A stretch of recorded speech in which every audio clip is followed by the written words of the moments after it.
to the first of my chemistry recap videos for Unit 3. These videos consist of a short recap of the theory behind each analytical technique we've studied so far, and then a practice exam question, and then we finish with a laugh. I hope you enjoy. Let's get on to that first recap. Gravimetric analysis. That's analysis by mass. First thing we're going to talk about is how it works. So we'll just go through that step by step. So a traditional gravimetric analysis involves, firstly, dissolving our sample and then filtering away the waste into a flask of some kind. So our sample goes in there and then we end up with some filtrate left over in our conical flask. So that what we're trying to determine the amount of is now dissolved in this filtrate here. Then once we've got our filtrate, we add some sort of reactant to form a precipitate. Now, what we want to do is, because we're by mass, we need to get out what we're trying to analyse out of solution, and we do that by forming an insoluble compound or a precipitate. So what we usually do is then add in another solution, which then reacts with what we're trying to analyse and forms some solid precipitate. Once we've got our precipitate in our solution, the next thing we need to do is we need to filter it again to get that precipitate out of the solution. So what we do is we usually have a vacuum filtration setup, and then we pour our precipitate solution into there, and then we end up with our precipitate left over and all of the excess solution left over in our big volumetric flask here. Now once we've got our precipitate filtered out, we then just need to weigh it.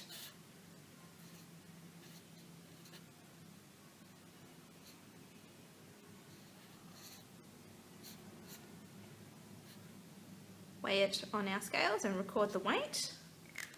And the final step is to use our stoichiometry to determine the amount of the ion analysed. So that's the basic process. Dissolve the sample, add the reactant, filter the precipitate, weigh the precipitate, and then use stoich to determine the amount of ion analysed. Now, like with all analytical techniques, there are some possible errors and limitations. So we'll just quickly recap those. So the big four are: not all ions are dissolved in this first step over here, and then not all ions are precipitated in this second step, and then when we're transferring the precipitate into to be filtered away, not all of it transfers, and then back at this step up here, or in this step here, we have other insoluble compounds either getting through filtered or reacting with our other reactant. It's important to know just not what the errors and limitations are, but what effects they'll have on our final result. So let's go through them.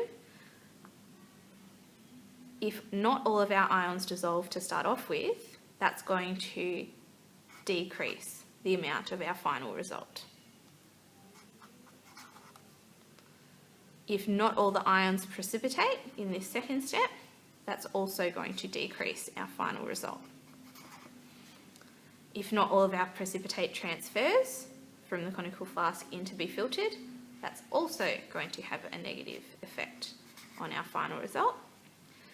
But if other insoluble compounds form, that's actually going to add to the mass that we have left over at the end, which is going to increase our final result.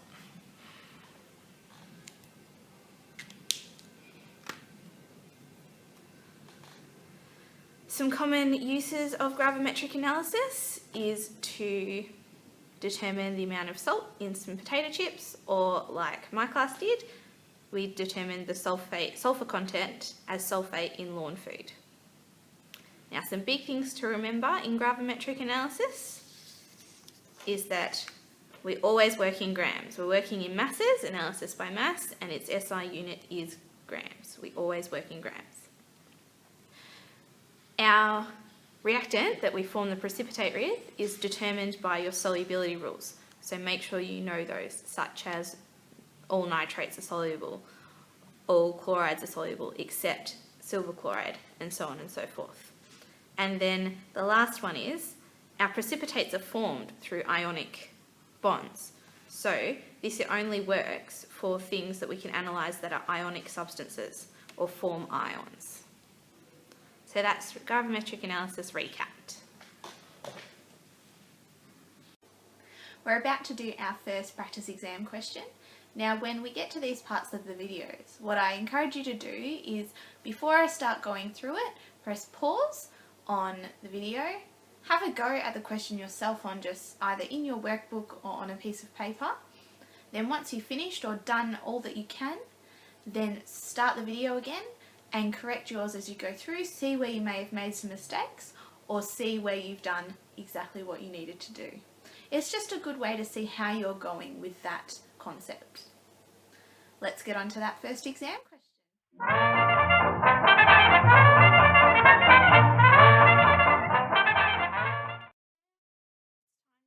A worked example of our gravimetric analysis. So I'm just going to walk you through it, and it's question 4 from the 2011 exam.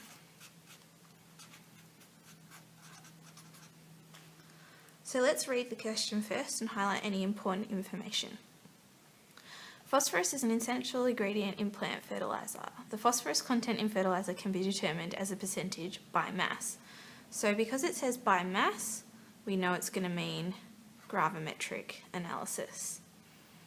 So a 3.256 gram sample of fertiliser is mixed with 40 mils of deionised water, and the insoluble residue is then removed using vacuum filtration. 45 ml of magnesium sulfate solution is added to the filtrate, followed by some 2 molar ammonia solution. A white precipitate forms. This precipitate is then filtered and washed with 3 5 ml portions of deionised water, and the final mass of the precipitate, once thoroughly dried, is 4.141 grams. The formula of the precipitate is known to be this. Assume that the experiment was conducted at 25 degrees and that all phosphorus has been precipitated as the precipitate. Okay, so it's asking us in this first part of the question to calculate the percentage by mass of P2O5 in the fertiliser. And it's given us some information that we're going to need to use to solve this problem. So as with any sort of gravimetric analysis, the first thing we need to do is convert our mass that we ended up with, so our mass of precipitate, which is this 4.141 grams, into moles. So what we're going to need to do is work out our N of the precipitate, which is equal to its little m on its big M, which its little m, given in the question, is 4.141 grams, and we're going to divide that by its molar mass. Now, its molar mass is given to us in some little extra information under here as 245.3 grams per mole, which, when you plug that into your calculator, you end up with 1.688 times 10 to the negative 2. That's the first step. Now that we know our moles of our precipitate, we can now figure out our moles of P2O5.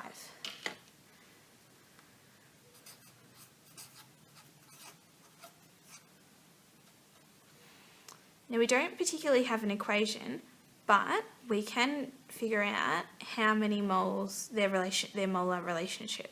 So if you look at the formula for the precipitate, there is only one phosphorus present.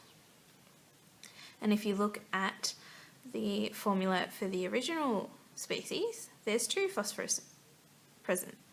So that means that there's going to be only half as much of the original species as the precipitate.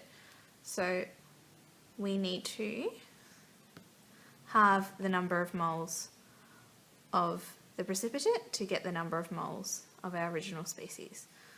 So 0.5 times our 1.688 times 10 to the negative 2 will give us our moles of precipitate, and plug that into your calculator, you end up with 8.441 times 10 to the negative 3.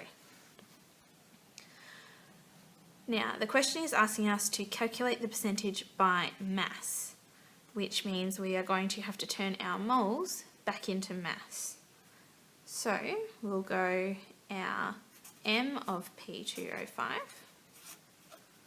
is going to equal, now if you rearrange your moles equation, you get N times M, which equals, in this case, our 8.441, 10 to the negative 3, times, go back to your question, see where it tells you, molar mass of P2O5, 142.0, which, calculate that out, you end up with 1.199 grams.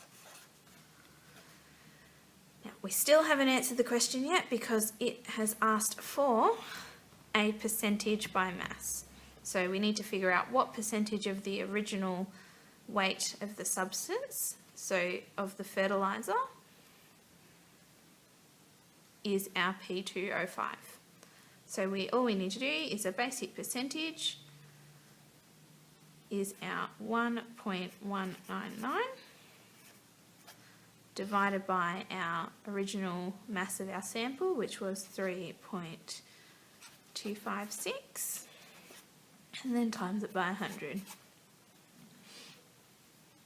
And if you calculate that out, you should end up with 36.81%.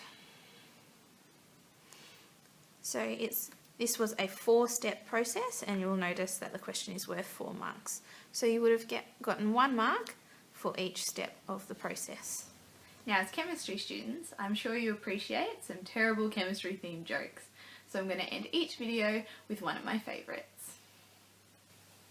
Ready? I asked the guy sitting next to me if he has any sodium hyperbromite, and he said, "Nah bro, thanks for watching."